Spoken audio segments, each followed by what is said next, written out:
It's been a while, a few months since our last presentation. So yeah, the past few years, we've had a windfall of tax changes within the budgets and with this government.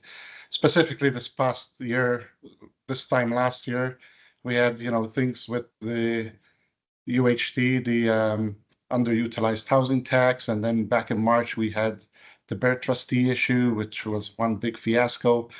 Capital gains just recently in June. So there's been a really lot of things going on in our tax world, keeping us really, really busy. But today we wanted to focus on alternative minimum tax. And there were changes introduced a couple of budgets ago, which come into effect 2024. So these will impact 2024 filings.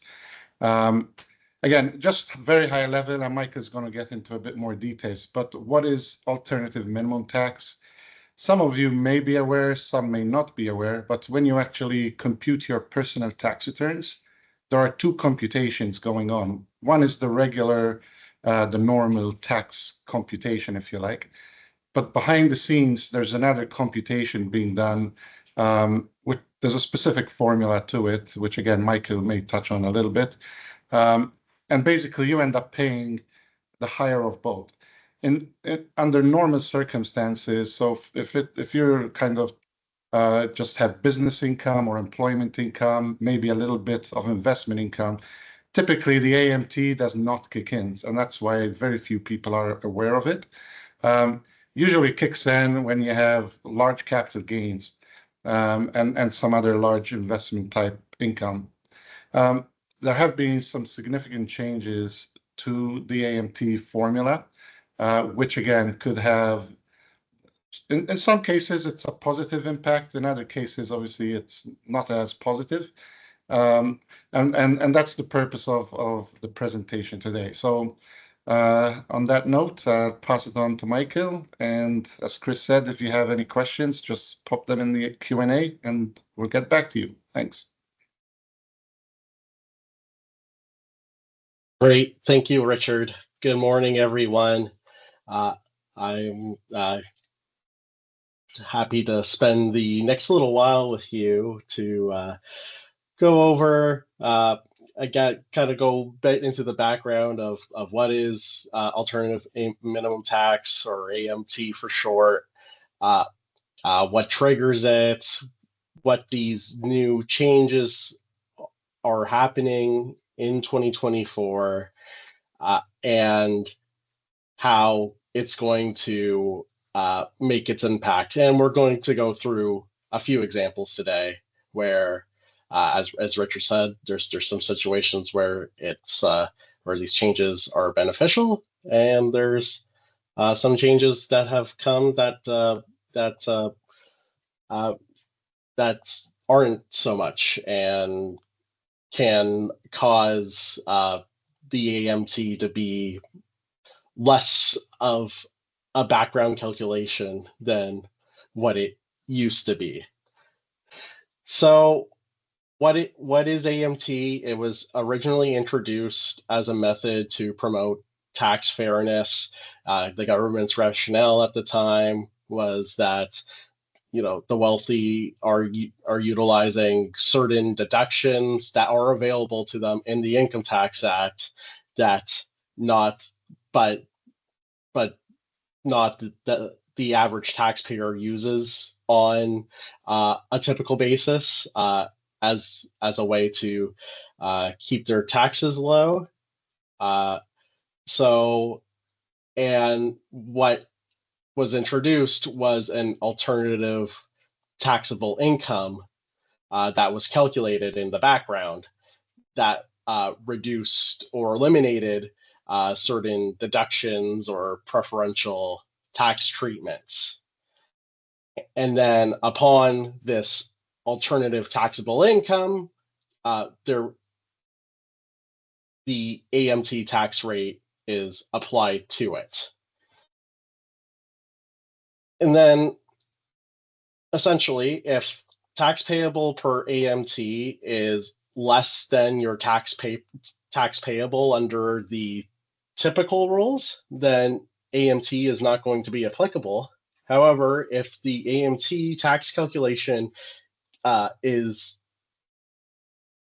greater than the tax that's calculated under the typical rules, then you're going to have AMT assessed to the extent that the total tax payable equals the tax payable per AMT. So a quick example there is if I calculated my payable under typical tax rules as $5,000, and I calculated my tax payable under the AMT rules for as $10,000, I will therefore that pay $5,000 of AMT on top of my $5,000 of ordinary tax payable in order to equal the $10,000 payable that was calculated under the AMT method. AMT is recoverable against ordinary taxes paid, so there is the potential to recover AMT. You have 7 years to do that, and also to point out that AMT applies to individuals and trusts. So corporations are not subject to the AMT rules. So what exactly triggers AMT? Well, it's going to be income that's not subject to the full tax rate using typical rules. So that's going to include, to a small extent, dividends through individuals getting the dividend tax credit, but more so capital gains, and that's including capital gains eligible for the capital gains exemption due to their lower inclusion rate into the ordinary tax calculation. So as you can see here, a little example.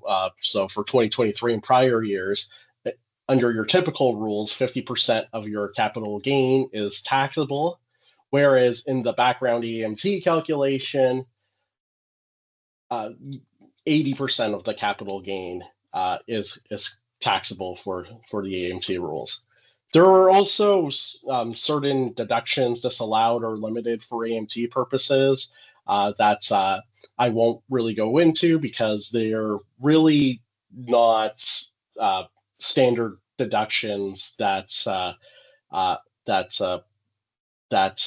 the average person would take.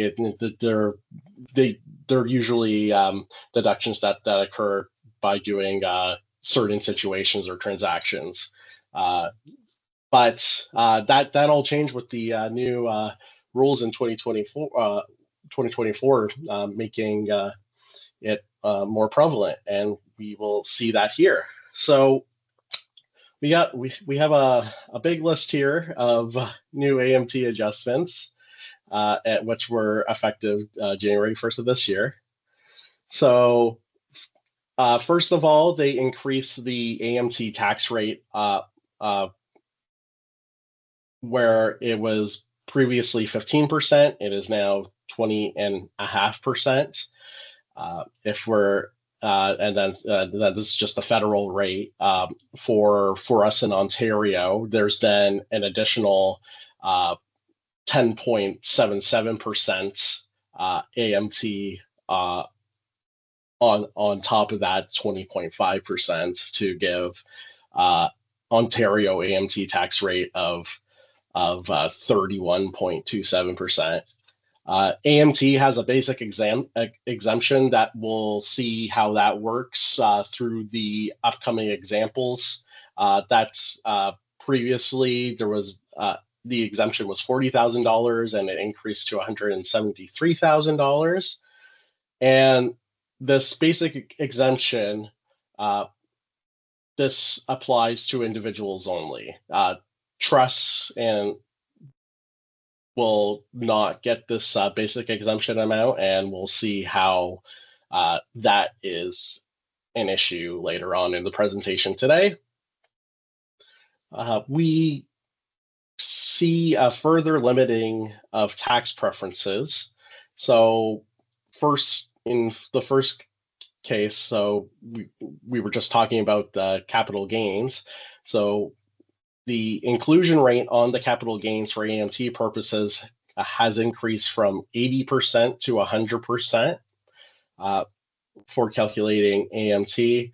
However, if a person's claimed a capital gains exemption, the effective inclusion rate on that capital gain eligible for the exemption is going to be reduced to a 30% inclusion rate.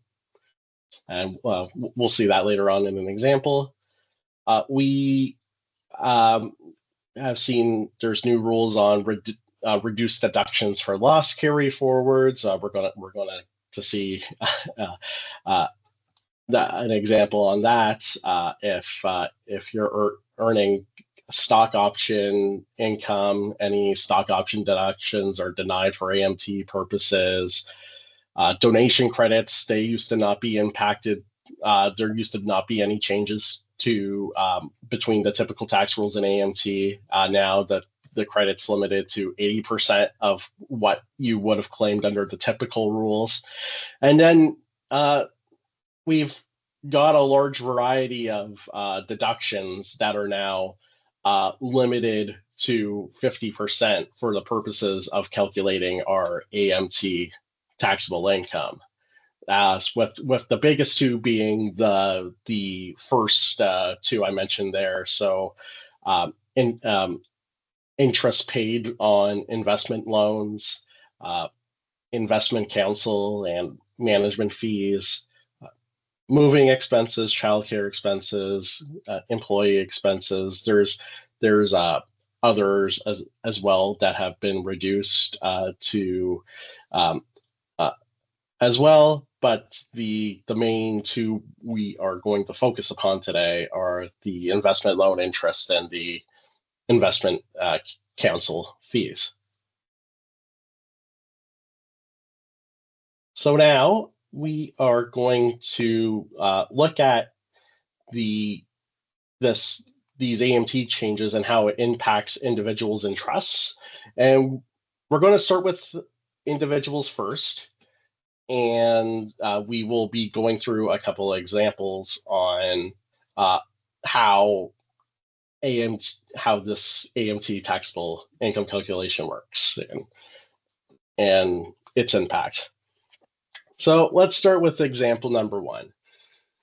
So we have an individual here. We're going to assume the following sources of income. They make a salary of $100,000. They have interest income of $50,000, as well as gross capital gains of $50,000.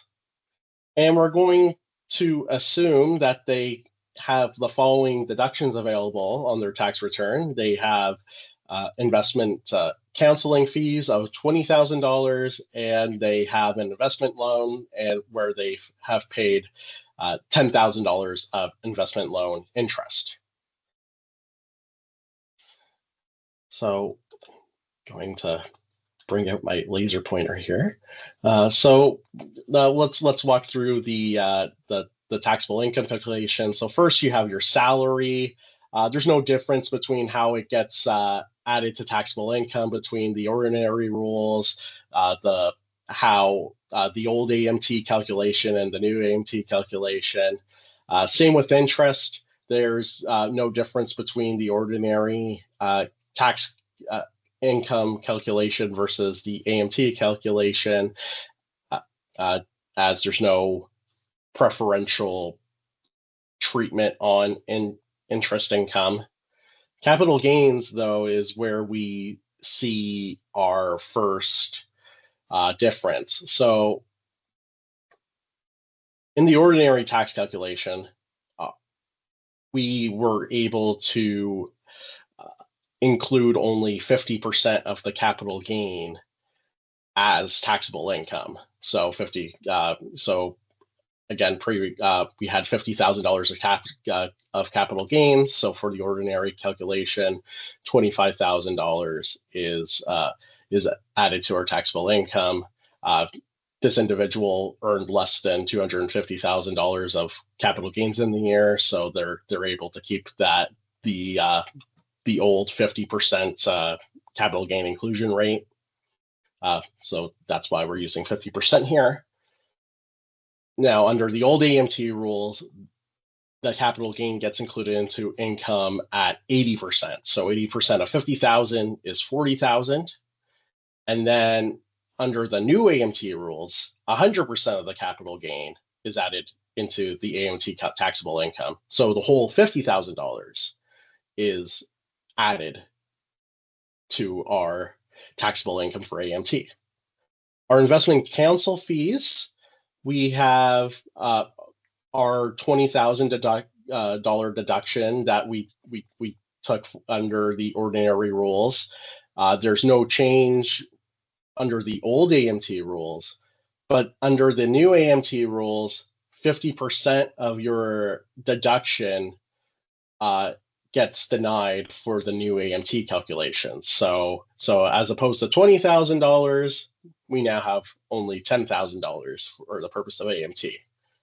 Investment loan interest, same concept. So we have we took our deduction under ordinary rules as $10,000. There was no change for the old AMT rules, but under the new AMT rules, this deduction gets reduced by 50%, and we can only recognize a $5,000 deduction for the new AMT calculation. So as you can see, before we get to the AMT basic exemption, that under the ordinary rules, I had taxable income of 145,000. I had 160,000 here for under the old AMT, and then 185,000 under the new AMT rules.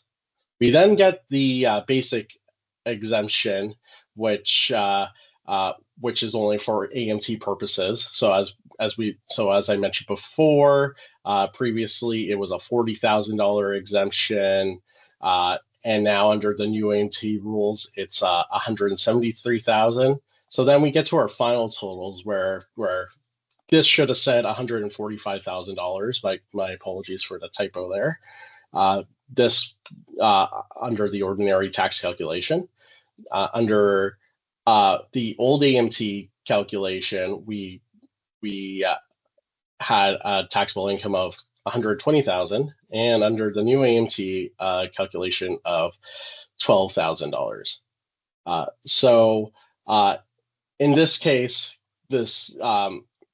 even though we had the higher income inclusion for capital gains and then the restricted deductions for investment counsel fees and investment loan interest, the larger AMT basic exemption is going to result in the AMT taxable income being significantly lower under the AMT rules. And in this situation, we are going to see AMT not apply, as the ordinary tax calculation will exceed the AMT calculation. Moving on to example number 2, we are going to assume this person has just one source of income, and it's capital gains eligible for the capital gains exemption, and that this capital gain was $1 million. So let's take a look here. So again, we have our capital gain, 50% inclusion rate on the capital gain eligible for the exemption. So $500,000. We under the old AMT rules, 80% of the capital gain is included in income, so we have $800,000. And under the new AMT rules, the 100% of the capital gains recognized. So we have $1 million there. We then get credit for the the capital gains exemption, the capital gains deduction. So for ordinary purposes, that's a offsetting $500,000. So we're going to have taxable income of nil. With the old AMT rules, we get the same deduction as the ordinary rules. So that's going to leave us $300,000 before the exemption. Where with the new AMT calculation, we get an increase here because there is the specific carve out saying that if your capital gain is eligible for the capital gains deduction and you're claiming the capital gains deduction, for AMT purposes, you effectively only recognize 30% of that capital gain as income. So even though we had the larger capital gain inclusion, we get also a larger capital gains deduction. So we end up with the same income before the basic exemption under both the old AMT and new AMT rules. Then we get our basic exemption, which as you can see here is going to result in the new AMT calculation having a lower taxable income than the old AMT calculation. So we have $260,000 under the old AMT and $127,000 under the new AMT. We apply our AMT federal tax rate. So previously 15%. We have the new higher rate of 20.5%. And we calculate our AMT payable as $26,035 under the new rules, where it used to be, where it would have been $39,000 under the old rules. So this is a situation where the new AMT rules are beneficial, as the income inclusion has remained the same. The $300,000, but because we've had this increase in the basic exemption, it's now causing less income to be subject to the AMT. So then for this person's tax return, they are going to have this $26,035 payable plus the provincial portion of the AMT as well. And that is a tax that's going to be potentially recoverable up to 7 years into the future. So this is an example of one of the beneficial changes to the AMT calculations. Now we're about to look at one of the punitive changes in the next example here, example number 3. So we are going to assume that this individual, their only source of income for the year is a capital gain that's not eligible for the capital gains exemption, and that was $400,000. And then but luckily, this person has had built up capital loss carry forwards of $400,000 over the years. So you would think that they'll be able to fully offset the tax. Now the answer is not quite. So let's take a look here again. So we have our capital gain. With the factoring in the new capital gain inclusion rules, that for $225,000 is going to be taxable income under the ordinary rules. Under the old AMT rules, 80% of that of the capital gain is recognized. So 80% of $400,000 is $320,000, and then we have the full 100% capital gain realized as income for AMT purposes. We then factor in our capital loss carry forward. So under the ordinary rules, we take an offsetting $225,000, and that's going to make our our income nil for under the typical rules. With the old AMT calculation, there used to be a corresponding adjustment due to the capital loss carry over due to there being that higher inclusion rate on the capital gain. So you can see here, once again, under the old AMT rules, you calculate an income of nil. However, under the new AMT rules,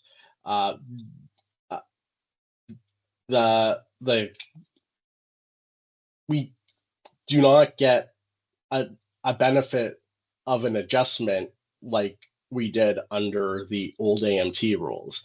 It remains this $225,000 that we had under the ordinary calculation, but we are recognizing 100% of the capital gain as income. So that's going to leave us for under the new AMT calculation $175,000, and our basic exemption here is not going to cover all that in this situation. So we have a small amount of AMT that arises here in $410. But the key takeaway here, though, is if this was a larger capital gain and a larger capital loss that I claimed against this capital gain, the AMT payable under the new rules becomes significantly higher and higher, and that's when previously there would have not been any tax payable at all under the ordinary rule or the old AMT rules. So claiming large capital loss carryovers is will take some additional thought going forward in terms of effectively utilizing those. So the key takeaways for individuals before we look at a couple of trust examples is that that greater AMT basic exemption is going to ensure that the majority of individuals are not subject to AMT. You're going to have quite a few individuals that won't get to that over that $173,000 mark. AMT is most commonly going to be applicable to those earning investment income, particularly capital gains, beyond that AMT basic exemption amount of $173,000. There's the potential for a significant amount of deductions being denied for AMT taxable income purposes. So we saw that in a couple of cases there with the investment counsel fees and the investment loan interest. The bigger those deductions are for ordinary purposes, the larger the denial for AMT purposes. We saw that the new AMT calculation is more beneficial versus the previous rules for individuals that are able to claim the capital gains exemption on their sale, and we saw that the new AMT calculation gets worse if claiming large loss carryovers. So now we are going to move on to trusts, and we have a couple of examples here. Here's our first example. We are going to assume the following sources of income. We have dividends of $50,000, and then capital gains that happened before the June 25th changes of $50,000. So this capital gain is going to be subject to the 50% inclusion rate. We also have investment counsel fees of $20,000, investment loan interest of $10,000. So let's take a look at our income calculation. So dividends, they are added into the ordinary and AMT calculations in the same manner. So $50,000 across the board. Capital gains, hopefully we're starting to get the hang of this by now. So for the ordinary calculation, we're getting 50% included, so $25,000. 80% inclusion under the old AMT calculation, so 40,000, 80% of $50,000, and then 100% of the capital gain is recognized under the new AMT calculation. For our investment counsel fees, they were $20,000 that we deducted under the ordinary calculation. We got to keep that same level of deduction under the old AMT rules, and then the new AMT rules restrict this deduction by 50%. So we can only claim $10,000 for purposes of the new AMT. The investment loan interest, again, $10,000 deduction under both the ordinary and old AMT rules. It's limited to 50% under the new AMT rules, so we can only claim $5,000, which leaves us income of $45,000 under the ordinary rules, $60,000 under the old AMT rules, and $85,000 under the new AMT rules.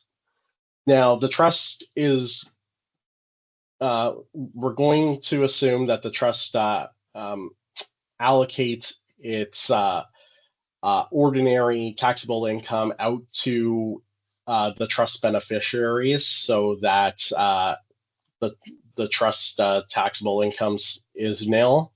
So we get this $45,000 deduction for allocating the income to the trust beneficiaries.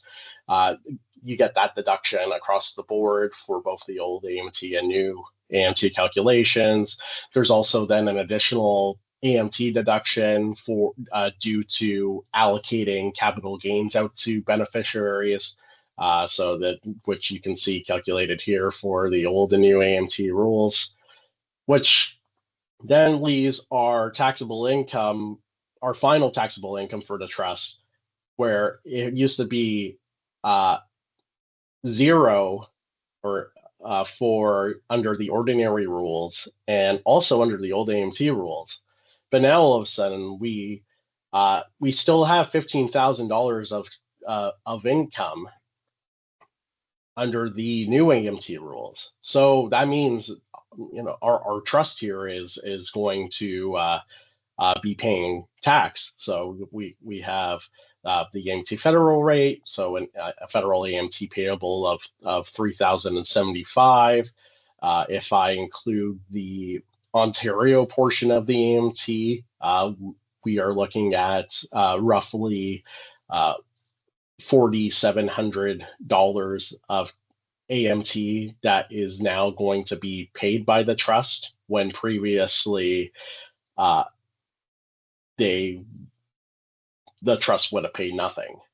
And that's solely due to the fact that we have now have this 50% restriction on the investment cancel fees and the investment loan interest, where we got $30,000 under the ordinary and old AMT rules, and but we only recognize $15,000 under the new AMT rules, which is that $15,000 difference that we're now getting as taxable income under the new AMT rules.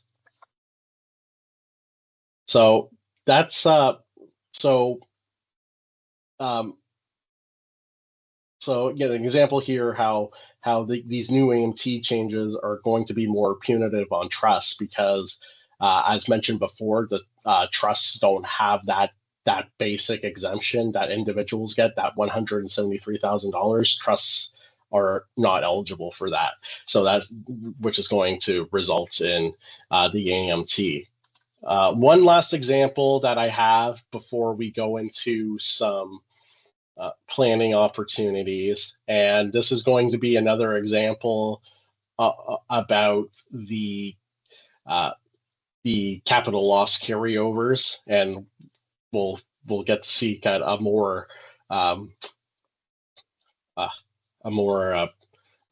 punitive result here. So with the trust, let's assume that they had capital gains, not eligible for the capital gains exemption of $300,000 in the year, and but the trust had capital loss carryovers of $300,000 to offset this capital gain. So let's do our little taxable income calculation. So capital gain, we're including $200,000 under the ordinary rules as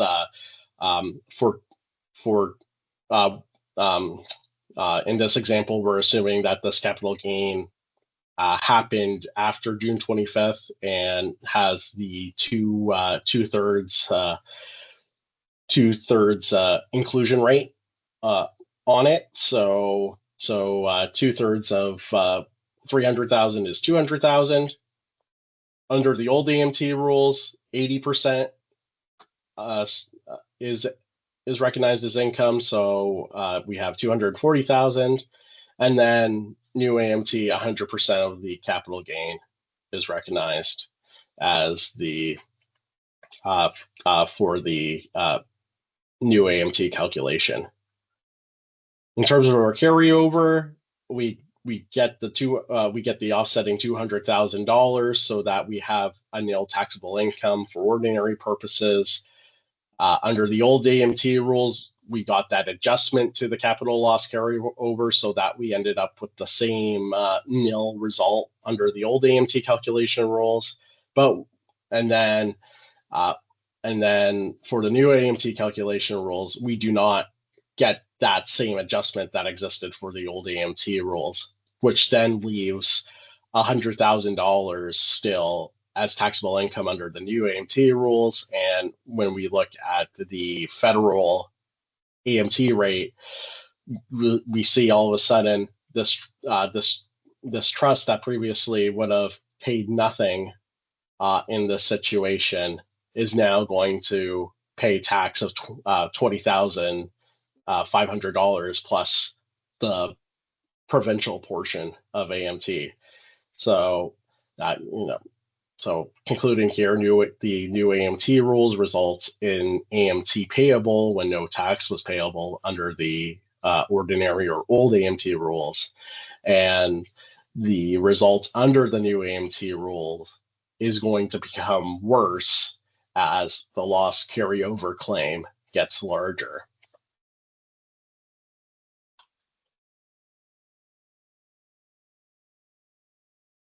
So, the key takeaways for trusts is that they do not get that same AMT basic exemption that individuals get. The greater the investment expenses in the trust will mean the greater AMT payable as a result. A rule of thumb that could be used on Ontario Trust to do a quick and dirty calculation on AMT is that AMT payable will be 15.64% of of your investment expenses. So so that was the investment counsel fees, investment loan interest, any other similar expenses that were used by the trust to earn that investment income. The new AMT calculation is worse if claiming loss carryovers. And then the final takeaway, though, is that there is no change to trust tax payable if the trust does not have any investment expenses. So if so, you know, in certain situations where it's where it's an where where the purpose of the trust is holding shares of an operating company, and the operating company just pays out dividends to the trust on an annual basis, and the trust allocates those dividends out to the trust beneficiaries. In those situations, the trust is still not going to pay any tax at the trust level, because there are not any investment expenses being claimed there. So finally, we're going to take a look at a few AMT planning opportunities, a few things to consider before we wrap up and go through the Q&A. So, and you know, a lot of these AMT planning opportunities are more revolved around the trusts, as you could see in the prior examples. It's more so the trusts that are getting negatively impacted by these new AMT rules. So a few options to consider. First, as I've mentioned a couple times, is that AMT is recoverable. So you get a credit for AMT for the amount that ordinary tax exceeds the AMT tax calculation. So a quick example there is, let's say I paid AMT of $7,000 in the past, and this year I'm calculating my ordinary tax payable as $10,000. I'm calculating my tax payable under AMT as $7,000. What I can therefore do is I can claim an AMT credit of $3,000 to reduce my tax payable from the for that difference between the what I calculated for ordinary taxes of $10,000 and what I calculated under AMT for $7,000. So with that AMT credit available, I'm now paying the lesser of the two tax amounts. And then if you pay AMT in a certain year, you have 7 years to claim it as a credit, or else it becomes a permanent tax and loss forever. Another planning opportunity is triggering capital losses to offset capital gains, because as we saw, that capital gains is a very a significant trigger to AMT. Now, we want to be aware of the new negative AMT impact on loss carryovers. And so the suggestion here is, if you have large capital gains in the year, to try to offset those capital gains with capital losses within your same tax year when possible. As if the losses are realized in the same year, then those negative consequences of the loss carryover rules do not apply in that situation. So you're able to then use those losses more effectively against your capital gains. Another planning opportunity is looking to reduce investment expenses subject to the 50% AMT restriction. So that can be a couple of suggestions here. So if the trust has an outstanding investment loan, quite a few trusts have what we call prescribed rate loans issued to them, where the trust is paying interest to whoever gave the loan, and it interest at a rate equal to the CRA prescribed rate at the time. Could consider repaying those loans as a way to then lower your investment loan interest in the trust, and as a result, less likely to pay AMT in that regard. There's also potential situations where it's beneficial to not claim your investment related expenses at all in the trust. So just because something is deductible doesn't mean you necessarily have to deduct it. Now,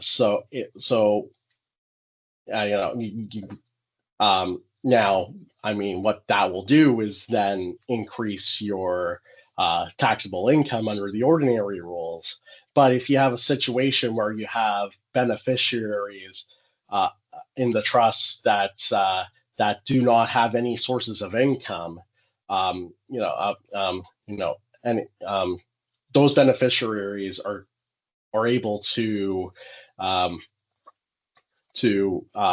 earn their first about $15,000 of income tax free. So even though so if the premise here is, if you're using this approach, that even you're increasing the amount of income that has to be allocated out to beneficiaries, but then your beneficiaries are going to pay either no tax or tax that's less than the AMT amount calculated if you were to have claimed those expenses in the trust. So that could take that could take a little bit of some mechanical calculations to determine whether or not that's worthwhile. You could consider transferring investments to a holding corporation. As I mentioned at the beginning, corporations do not pay AMT, but however, there's other things to be then concerned about when regarding your investments in a holding corporation.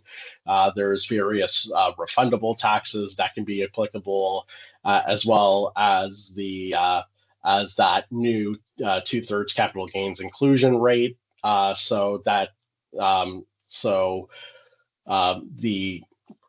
The benefits of holding such investments in corporations is not as beneficial as it used to be in the past. So that's something to weigh the pros and cons there. We can consider transferring the investments to a personal investment portfolio. Utilize that bigger $173,000 basic exemption that the person has. But then we also want to keep in mind the person's tax bracket. So if you move it to a person who's in a higher bracket, well, they could be paying a higher amount of the typical income tax on that investment income than what would have been paid if as AMT. So you know, who you're transferring to matters there, and then there's also various rules that we that other rules that that we need to consider as well. There's the attribution rules. There's TOSI rules that could make that investment income become taxed at the top tax bracket. So definitely, there's definitely want to take some care there if considering the transfer investments to a personal portfolio. And then finally, it's possible that that maintaining status quo is the best option for your structure. The benefits of the current structure may still significantly outweigh the benefit of avoiding AMT, and it's and it could be just just now just slightly less beneficial, as there's now this AMT charge that's happening. But with all things considered, it could that structure could still have significant benefits that outweigh considering any of the other planning options. So that is all I had for the presentation. So thank you for listening, and we will now move on to the Q&A. Yeah, so thank you, Michael, for that. Obviously, a lot to absorb. Again, and that's why I always talk to your professional advisor. But just a couple of questions we have. So the first question, Michael, regarding the 50% the restriction on the deductibility of the interest, does that also apply to interest paid on investment properties? Yes, it would. Okay. And then again, the second one, you kind of touched on a little bit of this, but basically for existing prescribed rate loans, are they still worth keeping, or should they be wound up? And if you don't mind, I'll throw a bit of comments on that myself first. There are two. So with regard to prescribed rate loans, existing ones, they could have been done in two different scenarios. You could have either done it on a personal level. So let's say it's between with a spouse. So you could have a prescribed rate loan to a spouse directly, or it could have been done through a trust. And the scenarios are different there. So with regard, if it's done on the individual level, it may be still beneficial to maintain it because, again, as Michael mentioned, the individual gets the $173,000 exemption. So even though, at the personal level, you'll have, for AMT purposes, you'd have essentially AMT tax on the 50% of the non-deductible expenses. That increase in the exemption may offset, the reduction in the expense. So at that level, I would think most likely, at least for most of our clients at the personal level, I would say there's probably no change there. When it comes to trusts, again, as Michael said, there's no exemption, so the trust will end up paying AMT tax on 50% of the interest and investment counts and fees. However, again, as Michael mentioned, sometimes depending on who the beneficiaries are, what their If they're in a scenario where they're, non-taxable, increasing their taxable income by not claiming the expense may still keep them below that non-taxable level. But also keep in mind, if you collapse the trust, that income now is going to revert back to, let's say, the parent, who could possibly be in a top bracket. So paying a little bit of AMT may not be a bad thing. Yes, it's going to cost you more money than you'd be doing today. But again, if you had to take that income and put it into the person as individuals, like the parents' income, in the ordinary calculation of the tax, they may be paying as much as 50% on tax on that. So again, paying a little bit of AMT may not be a bad thing. And that would just go to Michael's last point of status quo. Again, it's a matter of crunching the numbers and seeing what's the best alternatives. Again, there are portfolios. So again, the most negative impact in trusts is where you get the capital gains aspect. So again, there are, like, I have a client myself personally where their focus of their portfolio is more on dividends and interest. They really don't trigger capital gains. They don't trade. So again, it really comes down to the circumstances. So again, it's important to communicate with your advisors and see what your best alternatives are. I don't know if there's something you want to add on that, Mike. No, that's yeah, Okay. pretty much Yeah. I hits the nail on the head in terms of Yeah. what I mean, like, the key thing is there is for sure, like, this, if you're looking to do some planning to go around the AMT,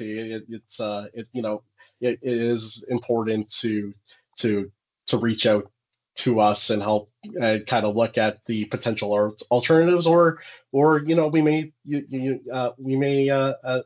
as we said, maybe it's status quo, and it's just an unfortunate new cost to the trust going forward. Right. It's but if they're but we're happy to help identify any planning opportunity that could uh, uh, that could exist. Yeah. I just had one last comment on the 7 years. So again, you got 7 years to recover the AMT. What's important there is, again, depending on your personal situation and your future, income revenue streams, that can impact whether you are able to recover that AMT or not. So what's important, again, this is on an individual basis, but like if you have a business or a corporation, depending on how you're compensating yourself from there, tweaks can be done to the way you compensate yourself in order to create the right type of income, if you like, in order to recover the AMT. So again, it's a matter of communicating, sitting down with us or your advisors, just to go through and say, okay, you have this amount of AMT. How much, like, how do we recover this? And just looking at your revenue streams going forward, are we able to recover it within that 7-year period? And if not, what can we do to recharacterize your income sources if we can, obviously, if there's the opportunity to do that in order to recover that AMT. So again, we just have to put our thinking hats on and see how we go about doing that. I think we don't have any more questions, so I think from our end, that's all we have. If you do have any more questions, again, feel free to reach out to myself, Michael, or, you know, your contact individual at our firm.